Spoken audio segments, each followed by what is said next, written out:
Hi, this is Phil Devendorf. I'm doing a quick video on how a supervisor will go about completing an employee's review. So once the review is initiated, you will be informed by email that there's a review there for you to complete. You'll sign into ActionHRM, go to the workflow section, which is the little envelope here, and you'll have a performance review waiting for you. This one's for Gary Fung as the employee.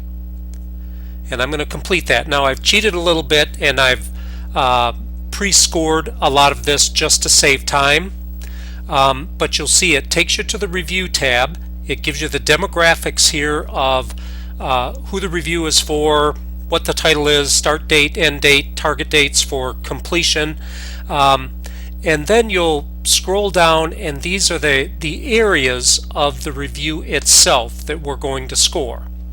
So with Gary, we have 2 goals set. If I hadn't pre-scored it, it would say empty, just like this under the comment field. It would say empty under the rating. We just click into that. It gives you the rating scale. Yours may be different than this. That's customizable. And you'll just click on whatever it is, wherever you want to rate Gary for that specific goal, and then click the check mark. And you've rated him. If you want to make a comment, you click on the empty box, you put in whatever comment you have. Hopefully it's a little bit more specific than nice job, but enter your comment there and then move on to the next goal. Same thing, click and go make any comments that you want. You may have questions in here that have been configured in your specific appraisal for you to answer. In this case, this one's really targeted for the self-appraisal, so we'll leave that alone.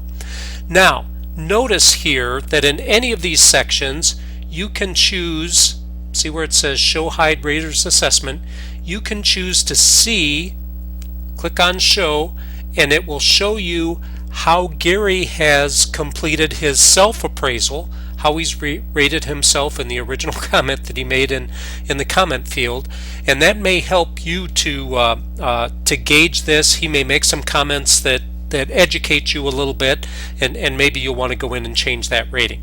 We always say that you should put your rating down first and then look at Gary's feedback. Then once you're done with goals, you'll go to next section. Next section in my case is competencies. Yours may vary a little bit, and you'll do the same thing. You'll click into the scoring on rating, make the rating, click 0, go through all the competencies that way. You'll notice they have a red asterisk. That means they're required fields.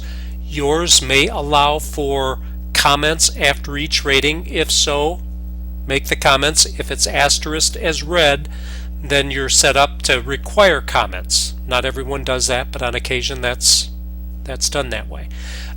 Click on next section. In my case, I have another kind of competencies oriented. It's a values section. And then we go into development. So development has 3 sections: succession assessment. So I'm going to rate Gary on readiness for promotion. Again, your scores may look a little different than this. And how critical is he for the role? Kind of a yes or no there. If you want to get into possible successors, you can select people that could replace Gary, and then go to the next area, which is career development. You're going to do the same types of things. What's the next possible job? You'll select that from a drop down, and you can have as many next possible jobs as you want. So that's career development. Development review summary would be rating him on his overall development and making comments. Flight risk may or may not be enabled for you, but it's just to record your feeling as to how likely is it that Gary might leave the organization, and you'll just select the likelihood from a drop down. You'll probably be required to give a reason for why you believe that. And then the file notes area in the next section just comes from notes that you may have made or HR may have made on happenings throughout.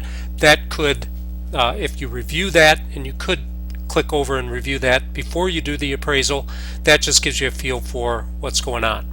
Once you're done with those things, you'll hit next step. It'll allow you to review, and then on the bottom you can submit.